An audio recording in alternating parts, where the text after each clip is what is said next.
Bonjour, bienvenue sur la chaîne de l'évolution en conscience et cette playlist Pourquoi c'est important. Le sujet aujourd'hui c'est encore le système immunitaire, deuxième partie, et les clés pour le nourrir, et c'est le cas de le dire puisqu'on va parler aujourd'hui de nutrition.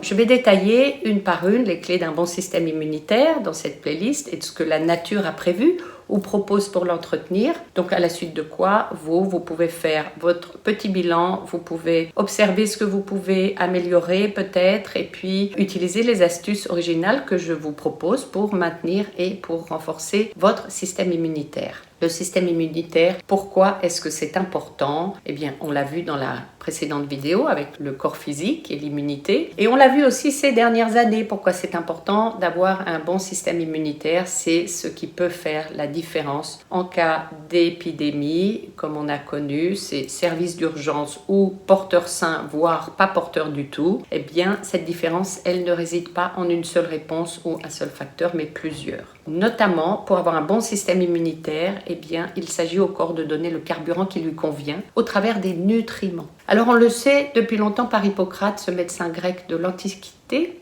au 5e siècle avant Jésus-Christ, ça fait quand même 2600 ans, il avait clairement affirmé la primauté de l'alimentation dans la santé avec sa phrase « que ton alimentation soit ta première médecine ». À cette époque, les aliments étaient bien plus naturels qu'aujourd'hui, riches en nutriments plus qu'aujourd'hui. Et donc, c'est dire si maintenant il faut être d'autant plus vigilant, car évidemment, l'alimentation dont parlait Hippocrate à l'époque, elle était végétale, elle était bio, elle était moins cuisinée qu'aujourd'hui, ça tombe sous le sens. Or, il faut savoir que tout ce qui est acidifiant pour l'organisme lui est néfaste. Et seuls les fruits et légumes ont un pH au-dessus de 7, qui est le pH de l'équilibre acido-basique du corps. Les pires aliments en termes d'acidité sont les alcools, café, soda, viande, graisse animale, produits laitiers, produits industrialisés avec des sucres, des conservateurs. Bon. Donc, à consommer avec le plus de modération. Et donc, en somme, si vous mangez végétal et bio et que vous cuisez moins les aliments, eh bien, votre corps et votre système immunitaire vous en remercieront et fonctionneront mieux. C'est ce qu'on appelle l'alimentation vivante parce que les fortes cuissons tuent la plupart des qualités nutritives des végétaux. Donc, l'idéal, c'est la vapeur douce. Vous pouvez tester le pH de votre salive ou de votre urine avec des petites languettes de papier pour suivre l'acidité de votre corps. L'idéal, c'est entre 6,8 et 7,2. En dessous, la salive est acide et au-dessus, elle est alcaline. Alors, une salive acide peut avoir même de graves conséquences sur la dentition. Boire de l'eau, vous pouvez choisir des eaux alcalines, observez le pH. Donc ça permet de réguler le pH de la salive, mais il faut de toute façon boire beaucoup et boire de l'eau. Ce que je vous propose, c'est d'observer vos consommations et vos proportions de produits de la terre par rapport aux produits animaux ou industrialisés, en prenant conscience qu'il faut une grosse proportion d'aliments alcalinisants pour compenser les aliments acidifiants et que, au-delà de ne pas être un bon carburant pour le corps humain, eh bien, l'excès d'acidité dans le corps provoque des inflammations qui sont le terrain de maladies chroniques, d'allergies, de dysfonctionnements, voire de dépression ou de très mauvaise humeur. Faites votre petite évaluation, voyez ce que vous pouvez et souhaitez améliorer. Ce que je vous invite à faire dans ma conscientisation aujourd'hui, c'est mettre plus de conscience dans ce que vous consommez et pourquoi. Est-ce que c'est pour nourrir cet indispensable partenaire qu'est votre corps physique pour qu'il vous accompagne en bonnes conditions le plus longtemps possible? Ou est-ce que c'est pour le plaisir des sens, parce que vous avez envie de manger ça et ça?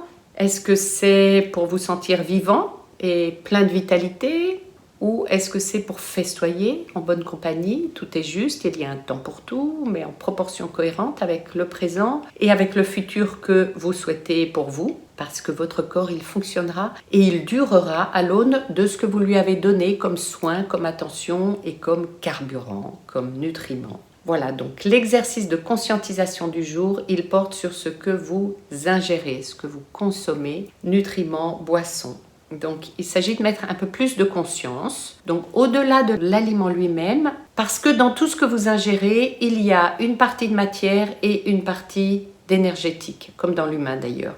La partie matière, c'est ce que vous mangez, mais elle est aussi accompagnée de l'énergie vibratoire, de tout ce qu'elle a vécu jusqu'à votre assiette, parce que c'était vivant. Et donc, tout comme un plat cuisiné à la maison avec amour est bien meilleur, eh bien, les aliments cultivés, élevés, abattus, produits de manière naturelle, éthique, responsable, respectueuse, auront une vibration plus élevée et nourriront votre organisme de meilleure manière que les aliments produits avec hormones de croissance, antibiotiques, souffrance, transformés avec des additifs, des conservateurs, des exhausteurs de goût, des colorants et qui plus est produit en usine avec des robots, eh bien c'est du bon sens, c'est pas la même chose. Alors c'est un choix, on peut s'élever ou se plomber un peu avec ce dont on se nourrit. Ce que je vous propose, c'est lors de votre prochain repas, conscientiser de remonter l'histoire de ce qui est dans votre assiette. Où est-ce que cela a été produit et par qui? Dans quelles conditions?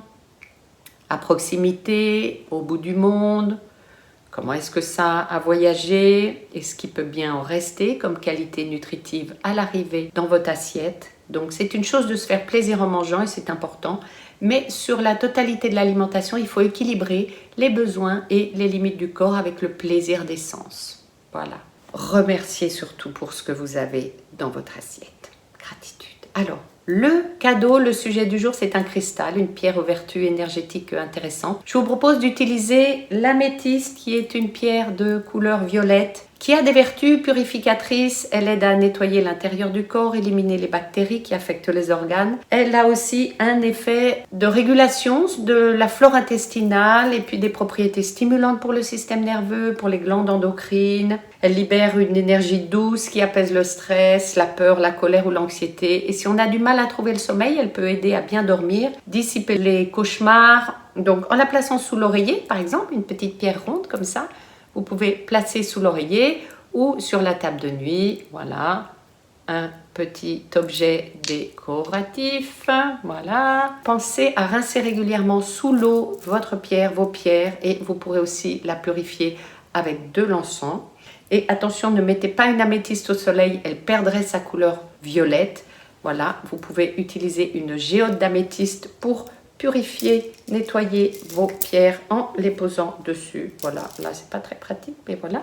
Vous pouvez aussi porter en bijoux. Voici un mala. Voilà, à venir bientôt des nouvelles clés pour maintenir et renforcer votre système immunitaire et puis d'autres solutions originales et naturelles. C'est simple à mettre en œuvre surtout, c'est important. Et bien si cette synthèse vous a plu et qu'elle vous a été utile, vous pouvez me le faire savoir avec un pouce. Et si vous pensez qu'elle peut être utile à d'autres personnes, alors partagez cette vidéo, faites-la suivre, transférez ou copiez le lien. Et puis faites votre petit bilan de système immunitaire. Donc là sur la nutrition, vous pouvez le faire avec des amis, en famille, comparez vos habitudes, vous motivez sur les pistes d'amélioration. Et puis, en vous abonnant à cette chaîne, en activant la cloche de toutes les notifications, vous serez informé de la prochaine vidéo pour avoir mes précieux conseils et vous retrouverez plus facilement la chaîne pour y revenir. Alors, je vais continuer de diffuser du contenu sur ce thème, pourquoi c'est important et sur les clés du bon système immunitaire, parce qu'il y en a d'autres. Je vous propose de m'écrire en commentaire quel est le prochain sujet que vous souhaitez que j'aborde après celui-ci. Vous avez l'environnement, vous avez les conditions psychologiques et vous avez la respiration, qui sont des clés vraiment importantes pour le système immunitaire. Voilà, donc écrivez-moi le sujet que vous souhaitez pour que je le prépare. Et puis vous pouvez aussi proposer ceux qui vous intéressent ou qui vous préoccupent. Et s'ils sont dans mes possibilités, ça me demandera un peu plus de temps, mais je le ferai. C'est promis, je suis à votre écoute. Vous pouvez échanger aussi entre vous des conseils, vous pouvez suggérer pour compléter le sujet de cette vidéo et vous pouvez créer, enrichir cette belle communauté pour évoluer en conscience. Je vous retrouve à très bientôt pour le prochain sujet dans cette playlist Pourquoi c'est important.